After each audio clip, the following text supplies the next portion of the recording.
लोकवृत्त मराठी, लोकशाहीचा खरा आवाज. शिवजयंती गस्तीत पोलिसांची धडक कारवाई. 781 बाटल्या विदेशी दारूसह 2,39,000चा मुद्देमाल जप्त. गुप्त माहिती ठरली अचूक. पोलीस निरीक्षक ज्ञानेश्वर वारेंची धडक कारवाई. लाखोंचा मुद्देमाल हस्तगत.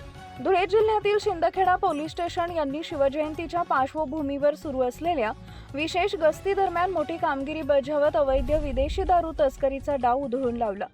गुप्त माहितीच्या आधारे पोलिसांनी सिनेस्टाईल पाठलाग करत संशयित वाहन ताब्यात घेत तब्बल 2,39,500 रुपयांचा मुद्देमाल जप्त केलाय. पोलीस निरीक्षक ज्ञानेश्वर वारे यांच्या मार्गदर्शनाखाली पथकानं अलाने फाट्यापुढे नाकाबंदी केली होती. त्यावेळी पांढऱ्या रंगाची स्विफ्ट कार संशयास्पदरित्या येताना दिसली. पोलिसांनी थांबण्याचा इशारा दिला असता चालकानं तो झुगारून वेगानं पळ काढला. यानंतर पोलिसांनी तात्काळ कारचा पाठलाग सुरू केला. शिरपूरहून चिमठाणे मार्गे गुजरात राज्यात जाणाऱ्या या वाहनाचा थरारक पाठलाग करत पोलिसांनी होळ गावाच्या रेल्वे गेटपर्यंत गाडी गाठली आणि अखेर वाहन अडवण्यात यश मिळवलं.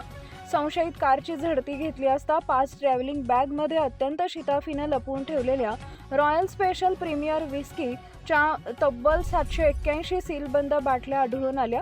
पोलिसांनी अंदाजे 39,050 रुपयांची विदेशी दारू आणि सुमारे 2 लाख रुपये किमतीची कार असा एकूण 2,39,050 रुपयांचा मुद्देमाल जप्त केलाय. या प्रकरणी पोलिसांनी संजय बनसीगीर गोसावी आणि महेंद्र भिका धनगर या 2 आरोपींना अटक केली असून त्यांच्या विरुद्ध महाराष्ट्र दारूबंदी कायद्यान्वये गुन्हा दाखल करण्यात आला आहे.